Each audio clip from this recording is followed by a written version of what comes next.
Well, for more now on the two sessions, I'm joined by Paolo Von Schirach. He is president of the Global Policy Institute in Washington, D.C. Welcome to the program as always.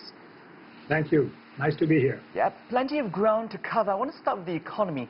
Setting the GDP growth target is something of a tradition from the two sessions each year, but not this time around. What are some of the implications of that? Well, of course, there's no surprise that China, as any major or minor economy in the world, has been hit hard by the forced lockdown caused by the coronavirus pandemic. So China, just like the United States, just like Britain or Germany or Italy or Brazil, for that matter, is hit hard. And therefore, it's no surprise, I think, that it will be unable to meet its well thought through targets of GDP growth.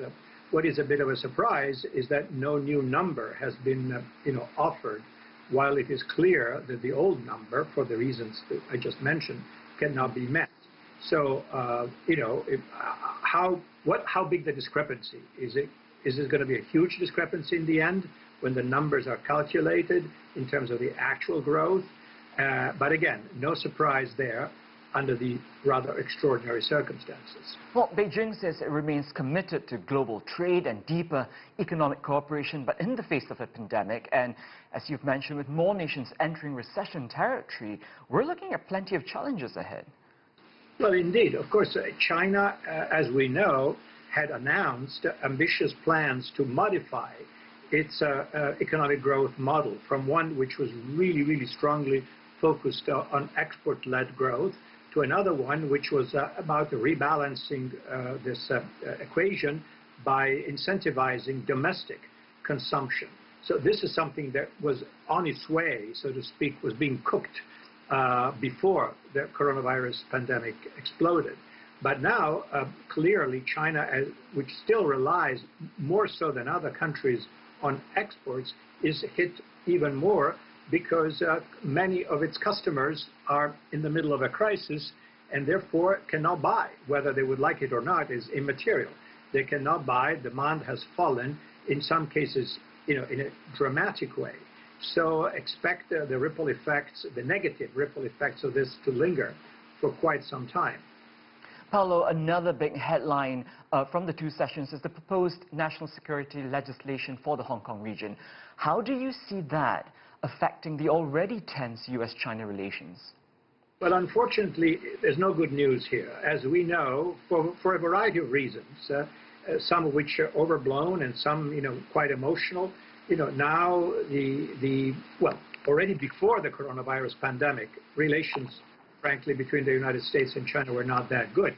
However, there has been progress on the trade talks, as we know, and we were expecting some good developments at the beginning of the new year. Clearly, the pandemic changes all that. Now the Hong Kong issue has become emotional because it adds to other concerns and skepticism, especially here in Washington, so much so that now, there's even a plan to put economic sanctions on those who would have actually to administer this new law, or new regime for Hong Kong. So, unfortunately, Hong Kong will remain a sore point. I am not sure if there will be a successful, happy resolution whereby, critics here in the U.S. would say, okay, it's been handled properly and to our satisfaction, and we think, this is pretty good.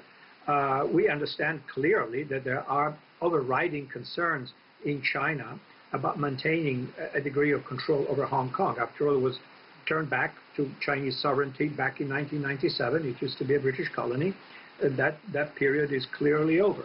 The question remains as to what degree of autonomy, should the people of Hong Kong be entitled to. And that's where things get very contentious. So I don't think, that the efforts to establish a stronger control over Hong Kong by the Chinese authorities will assuage, American criticism.